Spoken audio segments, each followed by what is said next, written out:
श्रीराम जय राम,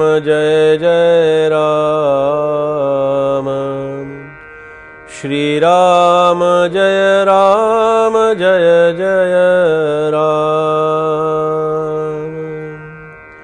श्रीराम जय राम, श्रीराम जय राम,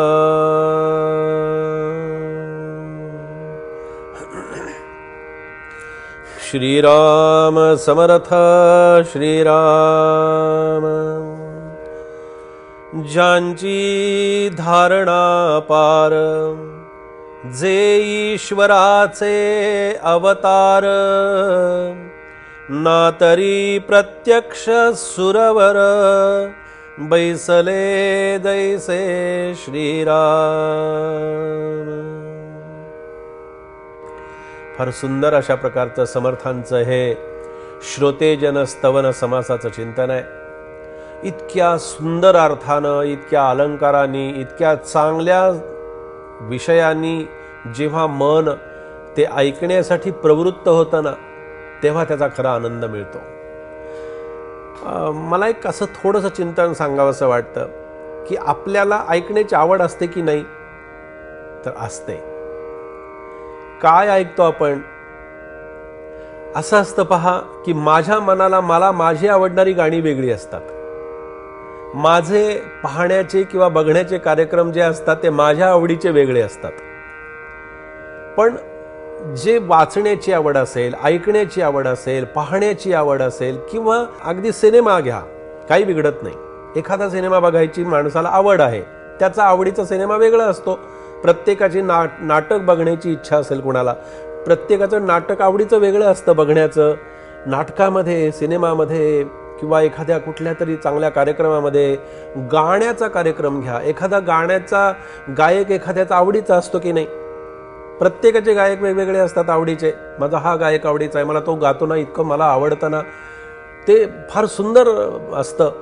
तर हे गाणं ऐकणं, सिनेमा पाहणं, नाटक ऐकणं, किंवा त्याच्यातले सिनेमातले काय म्हणतात त्याला डायलॉग ऐकणं, किंवा जे काही तुम्ही म्हणाल ते जे काही आहे त्याच्यातलं, ते ऐकण्याशिवाय काही पर्याय आहे का? आपल्या मनाला विचारा बघा, आपल्या मनाला विचारा आपण की नाटक आहे ना, मी नाटक नुसतं बघून माझं समाधान होईल का? नाही होणार। नाटकातले जे काही आहे बोलणं, संभाषण एकमेकांचं, ते ऐकण्यानं माझ्यामध्ये किती परिवर्तन होतं, मला किती छान वाटतं। जसं गाणं, नाटक, सिनेमा किंवा जे काही आपल्या आवडीचे विषय असतील, आपण अध्यात्म थोडा वेळ 1 मिनिट बाजूला ठेवून देऊ। आपण काही वेळ आपण अध्यात्म, परमार्थ, देवधर्म विषय सगळा बाजूला ठेवू। हे आपल्या प्रत्येकाच्या आवडीच्या विषयाचं बद्दल आपण 2 मिनिट चिंतन करूया की हे सगळं मला आवडतं की नाही? तर हो, आवडतं बुवा, आम्हाला हे आवडतं। मग आवडतं, नाटकातले तुम्हाला संभाषण आवडतं, नाटकातलं संभाषण सांगणारा आणि ऐकणारा असतो की नाही? ऐकणारा तिथे आहे, ऐकण्यानं काय आवडतं, काय होतं, तर ते सांगतो ते मला आवडतं। म्हणजे इथेही श्रोता आहे, इथेही वक्ता आहे, म्हणजे सांगणारा श्रोता, ज्याचं दासबोधाचं चिंतन चाललेलं आहे। त्याच्यासाठी मी हे उदाहरण सांगितलं की मग कुठल्याही क्षेत्रामध्ये चांगलं गाणं ऐकावं लागतं की नाही? तर ऐकावं लागतं। ऐकल्यानंतर ठरतं की नाही हे चांगलं होतं की नाही, ते ऐकल्यानंतरच ठरतं।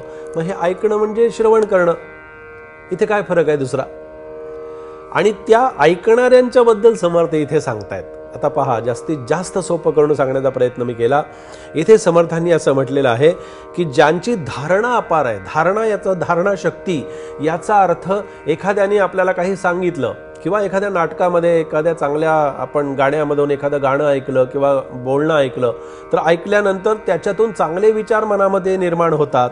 मग ही जी धारणा आहे, म्हणजे धारण करणारा, जो स्वीकारणारा आहे, ती धारणा शक्ती जी आहे, ती धारणा शक्ती ही आपल्याला श्रोत्यांच्या जवळ पाहायला मिळते पहा। आणि जे ईश्वराचे अवतार, म्हणजे प्रत्यक्ष भगवंताचे अवतार आहेत, सांगणारा वक्ता हा वक्त्याच्या रूपामध्ये जरी असला तरी ऐकणारा श्रोता जो आहे हा ईश्वराच्या रूपामध्ये ऐकत असतो। पुढे येणार आहे ते चिंतन, तुम्ही श्रोते जगदीश मूर्ती, त्याचं चिंतन त्याच वेळी करू आपण। पण ऐकणारा जो आहे तो भगवंताचा अवतार आहे, ना तरी प्रत्यक्ष सुरवर बैसले जैसे. एक उदाहरण सांगतो आपल्याला की रामकृष्ण परमहंस एकदा स्वामी विवेकानंदांना असं म्हणाले, अरे म्हणाले इतके दिवस इतके वर्ष म्हणाले माझ्याकडे जे लोक येतात ना ते सगळे म्हणाले विषयांचं, प्रपंचाचं, सगळं म्हणाले व्यवहाराचं, बायका मुलांचं, घरातल्या भांडणाचं, कटकटीचं, सासूसुनांचं, माझ्या घरातल्या भावाभावांचं भांडण, संपत्तीचं बद्दलचं भांडण, हे सगळं माझ्याकडे घेऊन येत होते.